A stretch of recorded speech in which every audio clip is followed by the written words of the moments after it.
Hello students, welcome to my channel. हमने जो new batch 2025-26 के लिए क्लास स्टार्ट की है बीएस सेकेंड सेमेस्टर सोशियोलॉजी की, उसमें हम आज यूनिट नंबर 5 को पढ़ने वाले हैं। यूनिट नंबर 5 में आपको पढ़ना है भारतीय समाज की बुनियादी संस्थाएं, जिसमें आपको जाति, विवाह, धर्म, वर्ग और संयुक्त परिवार ये 4 टॉपिक पढ़ना है। तो इसके पहले यूनिट नंबर 5 पर 2 वीडियोस ऑलरेडी हमने अपलोड कर दी है। पार्ट 1 में हमने जाति के बारे में पूरा डिस्कस किया, पार्ट 2 में हमने संयुक्त परिवार को डिस्कस किया है।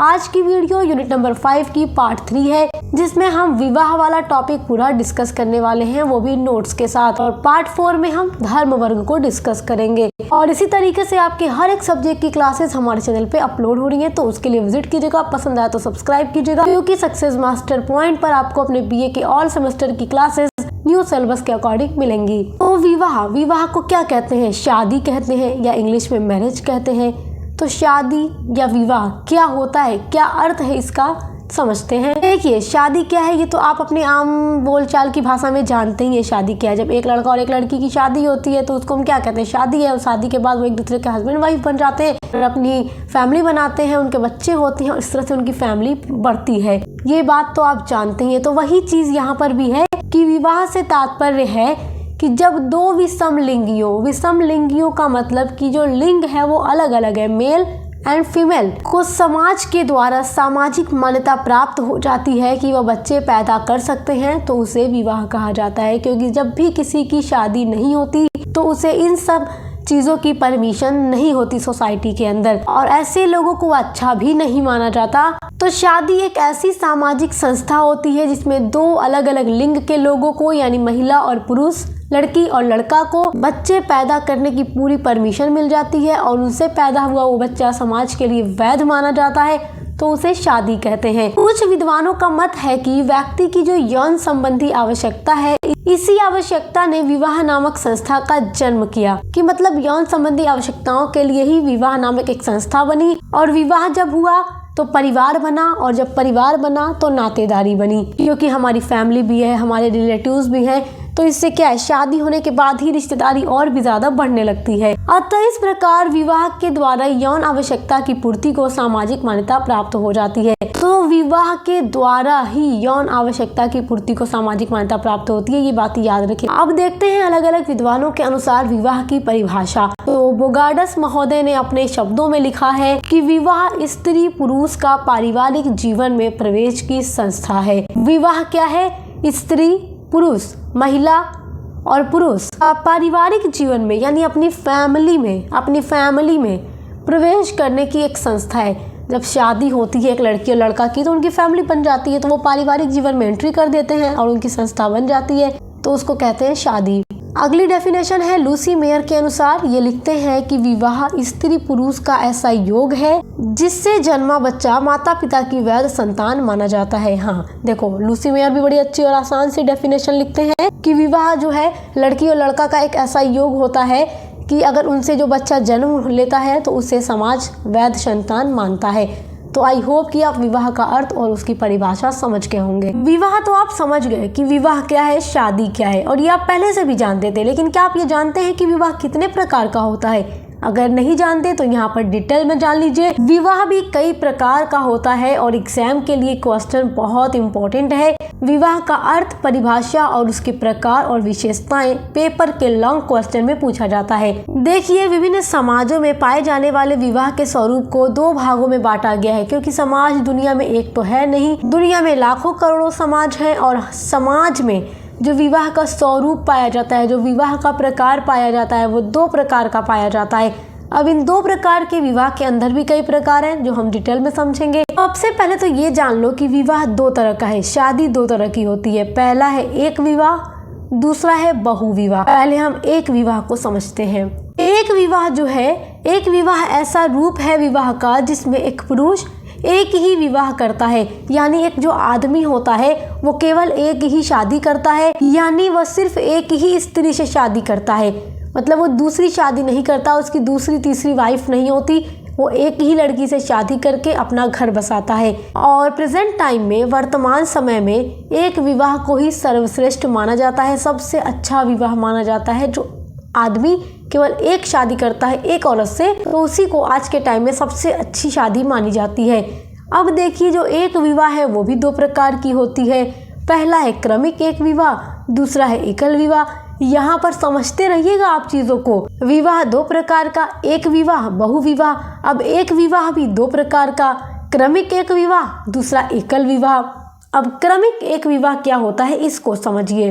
क्रमिक एक विवाह वो विवाह होता है, मतलब इस प्रकार की शादी एक ऐसी शादी होती है जिसमें एक जो आदमी होता है वो एक से अधिक शादियां करता है लेकिन एक समय में नहीं करता। मतलब इसकी एक से अधिक शादी होती है लेकिन जो इसकी बीवी होती है वो सारी एक साथ में उसकी बीवी नहीं होती।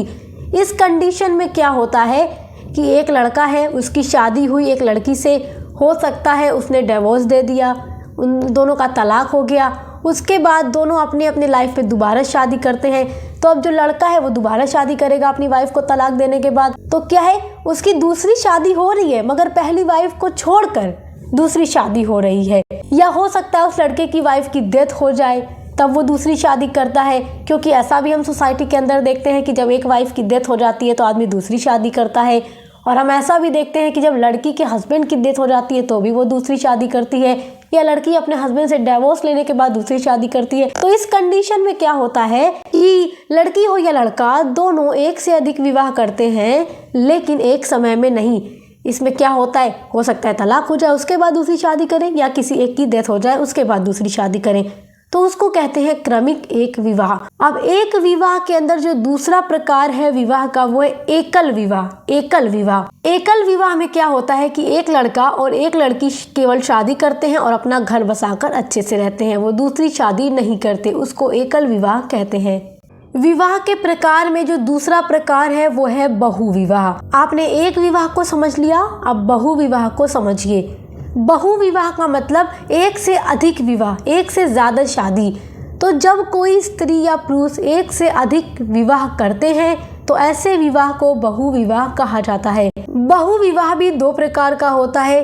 पहला है बहुपति विवाह और दूसरा होता है बहुपत्नी विवाह। बहुपति विवाह क्या होता है कि जब एक स्त्री का विवाह एक से अधिक पुरुषों से होता है तो ऐसे विवाह को बहुपति विवाह कहते हैं।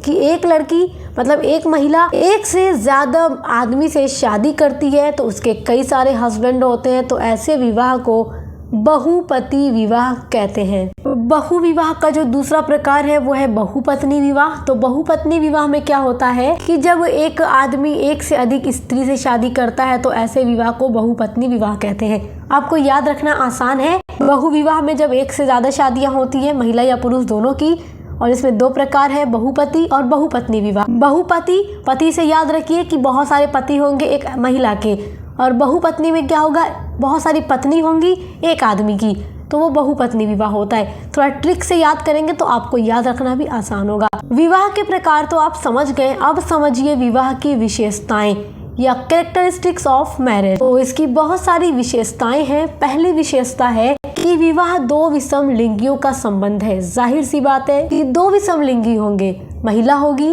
तो पुरुष होगा, तभी दोनों की शादी होगी। अर्थात विवाह के लिए एक पुरुष हो और एक स्त्री दोनों का होना जरूरी होता है। तो ये विवाह की पहली विशेषता है। विवाह की दूसरी विशेषता है विवाह एक मौलिक और सार्वभौमिक सामाजिक संस्था है जो प्रत्येक देश, समाज, काल और संस्कृति में पाई जाती है। विवाह ऐसा नहीं है जो केवल एक देश में या एक समाज में हमें देखने को मिले। आप दुनिया के किसी देश में चले जाएं, किसी सोसाइटी में चले जाएं, और प्राचीन समय से ये संस्था चलती आ रही है विवाह की, और हमेशा चलती रहेगी। तो विवाह एक सार्वभौमिक सामाजिक संस्था है, ये बात याद रखिएगा। ये विवाह की दूसरी बहुत इम्पोर्टेंट विशेषता है। विवाह की तीसरी विशेषता है कि विवाह को मान्यता उसी समय प्राप्त होती है जब उसे समाज की स्वीकृति मिल जाती है। शादी को तभी मान्यता प्राप्त होगी, तभी कहेंगे दोनों शादीशुदा हैं, जब उसे समाज की स्वीकृति मिल जाएगी। और ये जो स्वीकृति होती है प्रथा, कानून या धार्मिक संस्कार के रूप में हो सकती है। मतलब कि कोर्ट मैरिज भी हो सकती है तो भी उसे सोसाइटी की मान्यता प्राप्त हो जाती है। धार्मिक संस्कार जो अलग अलग धर्मों के अनुसार शादी होती है तो उस हिसाब से अगर शादी हो रही है तो भी उसे समाज की मान्यता प्राप्त हो जाती है। तो ये विवाह की तीसरी विशेषता है। विवाह की चौथी विशेषता है कि विवाह के द्वारा ही यौन संबंध को मान्यता प्राप्त होती है। विवाह की पांचवी विशेषता है विवाह संस्था की एक विशेषता यह भी है कि यौन इच्छाओं की पूर्ति के साथ साथ संतानोत्पत्ति एवं समाज के निरंतरता को बनाए रखने की आवश्यकता पूरी होती है। यहाँ पर कहने का मतलब ये है कि विवाह की एक विशेषता यह भी है कि यहाँ पर यौन इच्छाओं की पूर्ति भी होती है, साथ ही साथ संतान उत्पन्न करने की पूरी परमिशन भी होती है, ताकि समाज में जो निरंतरता होती है वो बनी रहे। तो ये भी विवाह की एक विशेषता है।